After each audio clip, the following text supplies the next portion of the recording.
नमस्कार प्यारे बच्चों, मेरे चैनल स्टडी लाइफ में मैं आप सभी का वेलकम करती हूँ। आज के क्लास में हम जानेंगे बुद्धि लब्धि के बारे में। बुद्धि लब्धि का एक सूत्र है जो एग्ज़ाम में पूछा जाता है, या आपको ऑप्शन में दे दिया जाएगा कि बुद्धि लब्धि का सूत्र कौन सा है, इस विकल्प में से पहचानिए। तो बुद्धि लब्धि का ये आसान सा सूत्र है जो आपको आसानी से याद हो जाएगा। बुद्धि लब्धि बराबर होता है मानसिक आयु बटे वास्तविक आयु, जिसे जीवन आयु भी कहते हैं, इंटू 100। आसानी से याद हो जाएगा। अगर आपको हिंदी में याद नहीं हो रहा है तो आप इंग्लिश में याद कीजिए। IQ is equal to mental age upon chronological और रियल एज इंटू 100। आइए हम जानेंगे उसको उदाहरण के माध्यम से कि मानसिक आयु क्या होता है, वास्तविक आयु क्या होता है। और अगर हमें पता चल गया कि मानसिक आयु इतना दिया हुआ है और वास्तविक आयु भी दिया हुआ है, तो हम आसानी से उस बालक या बालिका का बुद्धि लब्धि जो है वो निकाल सकते हैं। मानसिक आयु क्या होता है? जैसे कोई बच्चा है और वो पढ़ रहा है, कोई भी क्लास में पढ़ रहा है, और उसकी जो वास्तविक आयु है, उम्र जो है वो 10 वर्ष है।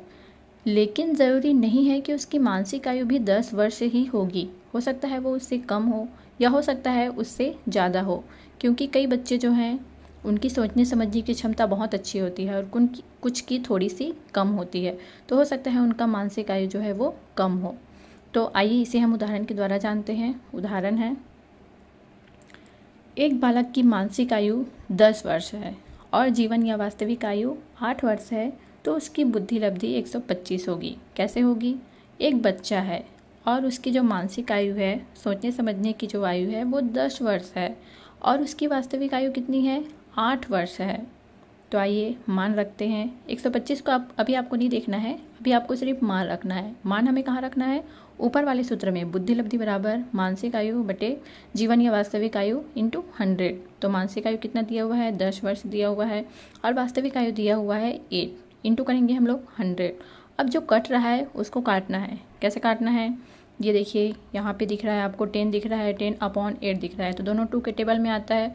2 5 ज़ा 10, 2 4 ज़ा 8। उसके बाद ये कटेगा 4 जो है, 4 1 ज़ा 4 और 4 2 ज़ा 8 और 4 5 ज़ा 20। तो यहाँ पर आया 25 और इधर है 5, तो 25 इंटू 5 करेंगे तो आएगा 125।